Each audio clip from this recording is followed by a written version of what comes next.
Anastasia Fike, an NFU member and national board member for Region 5, Manitoba, grew up on her family farm located on Treaty 2 territory on the eastern slopes of Duck Mountain. She is a descendant of Ukrainian settlers who established themselves on this same farm in 1904.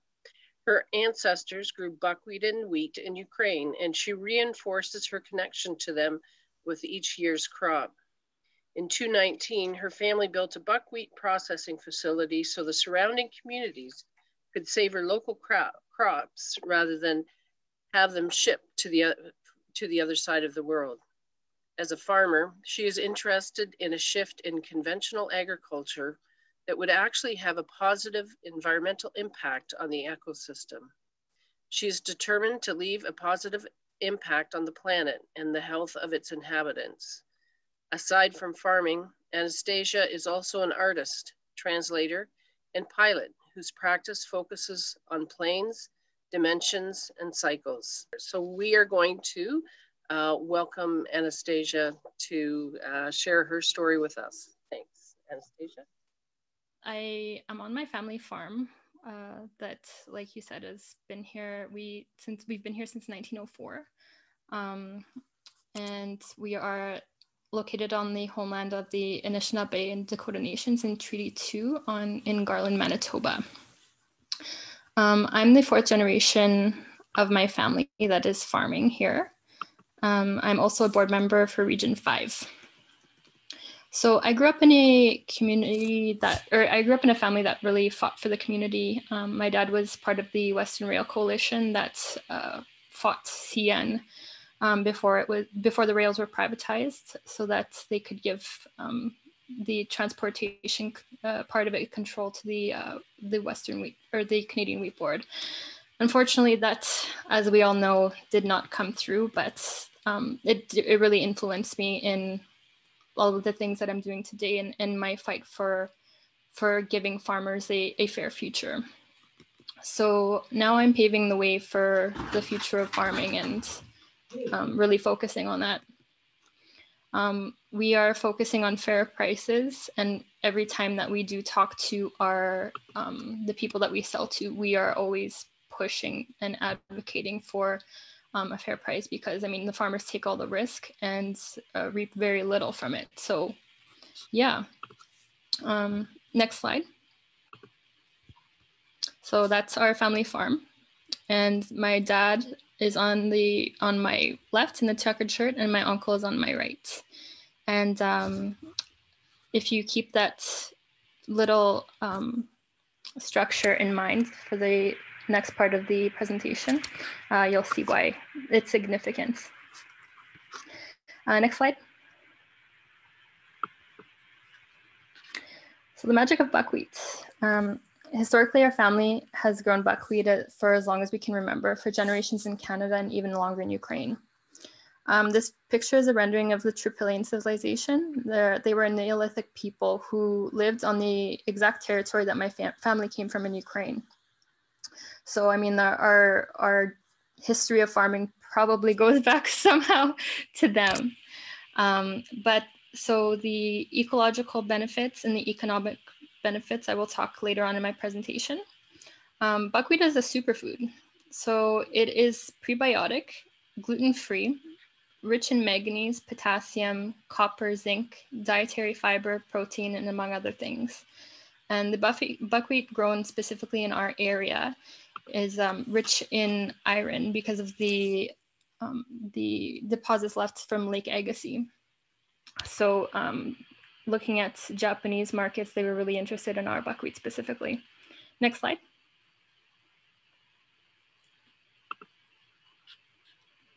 So this is a picture of us playing with our refractometer.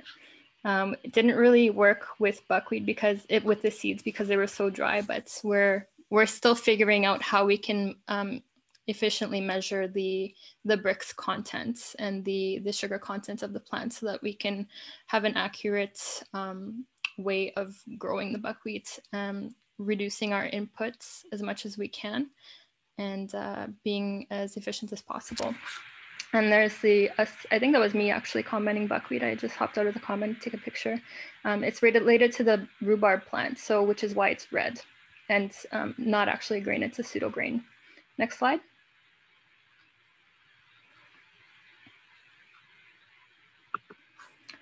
So this is a little timeline. This is my dad's actually. I can't take all the credit. He's done so much work and so much legwork, and really commend him for everything. So in 2008, he saw a market potential, and started exporting and contracting buckwheat. This happened when voters bought Agricor. They gave up the buckwheat business, and there were no dealers to supply the Japanese market. So in 2009, we started contracting other growers and selling to Japan among other countries, and developed close connections with them.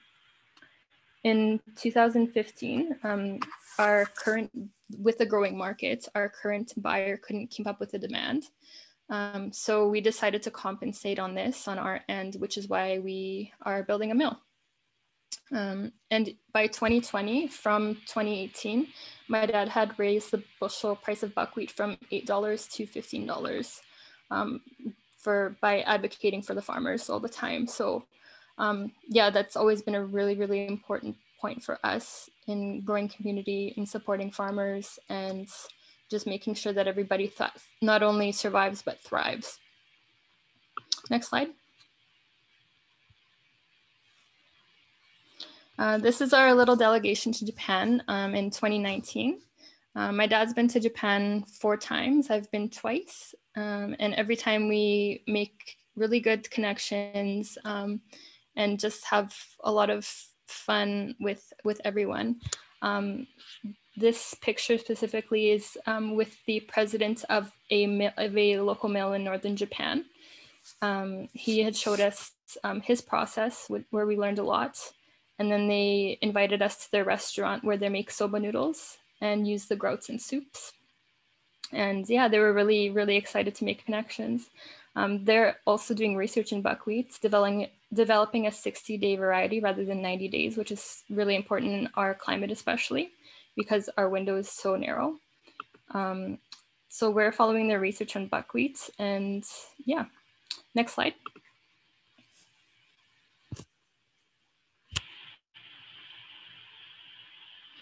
So here's some pictures of our own facilities. In the top in the top left corner is our elevator that my uncle owns with another member of the community. So which is a crucial part in the whole milling and exporting process. The top right is the shaker, which the buckwheat gets is cleaned in the elevator and then goes to the dehuller. This part shakes it out, so there's no rocks or anything left in. It then goes into the dehuller, which takes off the black hulls. And then the bottom right, it is the dehuller from the backside, and then it goes into a color sorter, which takes out the last of the hulls, and then clean buckwheat comes out. And then the bottom left is the mill in the back, the red building, and a house in which I plan to make a buckwheat cafe and hostel, increasing tourism and basically spurring the local economy. Next slide.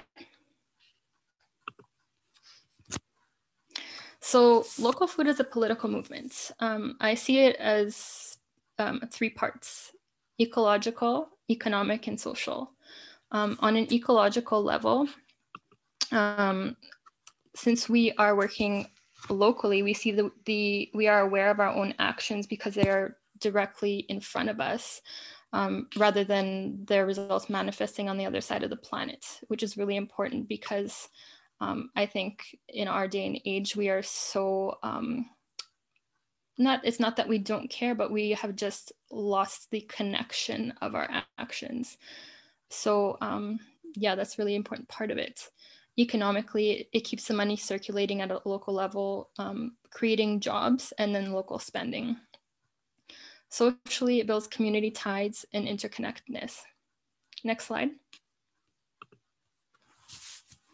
On an ecological level, Buckwheat does not like nitrogen, and it's also a phosphorus scavenger. So that drastically reduces inputs compared to other crops. For example, canola, I believe, needs about 100 pounds of nitrogen per acre, if I'm not mistaken. Well, it depends on the field, but let's say anywhere between 80 to 100 pounds, whereas buckwheat needs maybe 10 if you're going to give anything.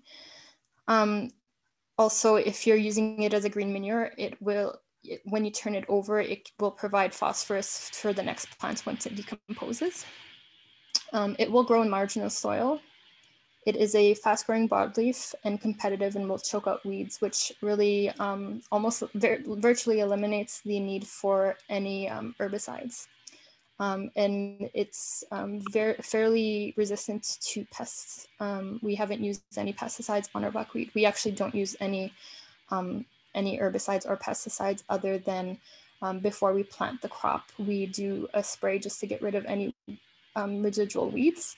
But I'm planning to grow organically next year, so it's going to be a fun process. If you're processing locally, that also reduces the energy loss in transportation. And it is a great supporter of bee populations. It's a symbiotic relationship. So we need bees to pollinate the buckwheat crop, and yeah, in return, bees have food. Next slide. So I'm looking at this as a closed loop system. Something is not waste, you just think it's waste. So for the buckwheat hulls, for example, is a byproduct. But many people make things like pillows out of it, use it for pillows and stuffing mattresses, which are fantastic. And I think we need to rethink waste as a political action, being intentional in our output so that it may be reduced within the system. Knowing what our output is and being really intentional of what we're putting in, because that's eventually going to come out the other side. So this has been a major factor for us, me specifically, when deciding on packaging, as the inherent flaw within the system is that it is single use. It makes it difficult to close the loop unless the packaging is 100% compostable, and that provides nutrients as it breaks down. Ideally, I'd like to see a system that is bulk-based, where you bring in your own containers, and that will actually close the loop. But I mean, in a post-COVID reality, I'm not sure what that's going to look like. Next slide. On an economic level, more farmers growing buckwheat means less inputs and better net income at a systemic level. So if we do this on a systemic level, that it's like basically a political action saying that we don't need all of these inputs. There's a way to do things differently, and it could really expand the way that we look at systems and just make us think in different ways. Economically, this also reduces international transportation costs by keeping it at a local level, putting more money in the farmer's pocket. And like I said, we're constantly advocating for better pay for individual farmers, a better standard of living, so that we have more small farms that are doing well and are thriving and not just surviving. Next slide. My plan is to turn this into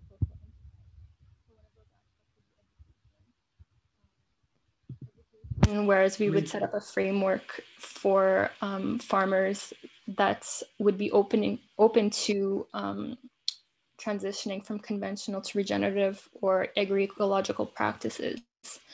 That could be through incentives, but I mean, ideally it would be because it's easier and it works. Through, and we would do this through education. I would see us partnering with educators, universities, and different innovative farmers, and basically creating a web of people, of sources, and of mentors, and a community of people massively changing the system. Otherwise, it would be about educating school kids about farming. In both city and rural populations, kids are less and less, you know, they're more and more disconnected, and it's about reconnecting them to these cycles in farming and how to grow food, because it seems like people just don't understand where carrot even comes from anymore. So yeah, another way would be to do community kitchen workshops. So for example, members of the community would come and actually understand how to use buckwheat, what kind of recipes to make, what the different cooking temperatures, different, methods, different things like this. And it wouldn't have to be just buckwheat, it could expand into other things, keeping it at a social, a way to socially gather and to just come together as a community. Next slide.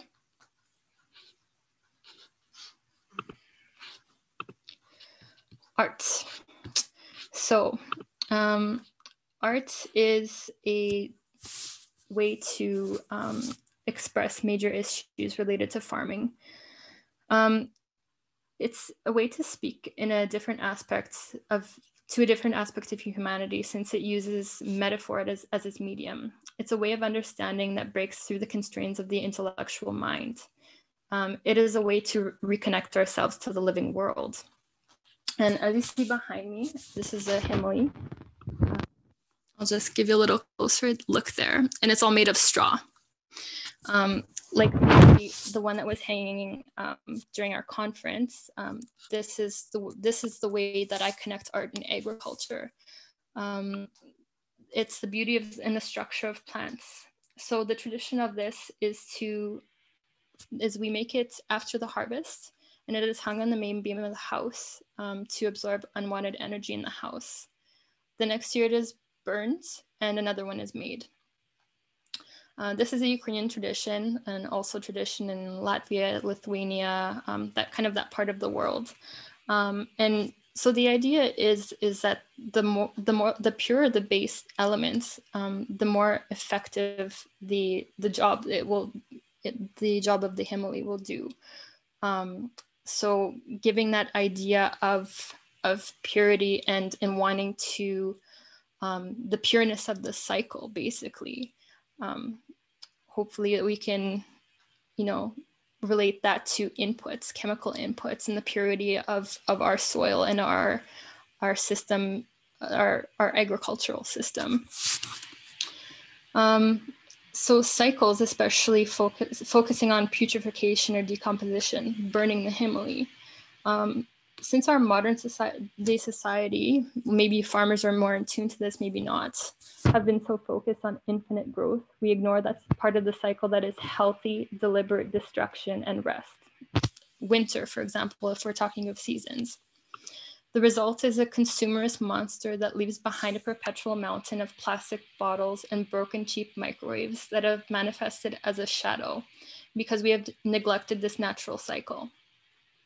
Destruction is inevitable. It's part of life, and we need it so that things can rebirth. Our responsibility as farmers and as humans is to embrace this cycle and bring it back into balance. So the third part of art is a culture. I have an idea to bring together different people who use buckwheat around the world. For example, soba in Japan, chapati in India, crepe in France, and bring these people together and collaborate on a culinary and on a cultural and on a human level to bring in more ties and bring people together and show, demonstrate that we have more in common than not. Next slide.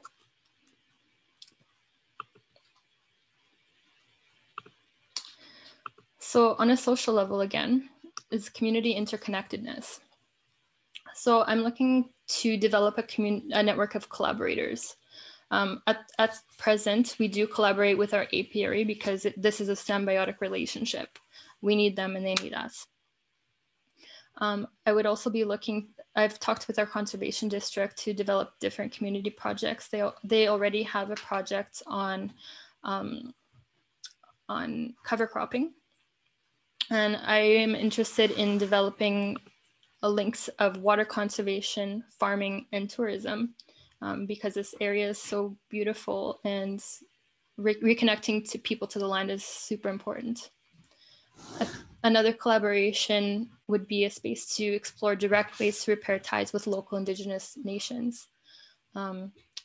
Unfortunately, in a lot of areas, there's still a lot of hostility. So introducing this and making it a safe space for everyone to explore and speak of these things is a vital step for all of us. Another way would to be microfinance businesses to looking to use buckwheat. Baba, proszę. Sorry. So that would be something in looking to somebody who wants to start a business using sprouts, hulls, a gluten-free bakery, even giving them microfinancing of $5,000, for example. This would interconnect us and basically start a ripple effect where we would all be working together for a common cause. This would also give youth an incentive to stay in the area, both economically and socially. Next slide. So building the web, I'm putting a call out to collaborators and community builders. I would love any advice on a few frameworks that you have.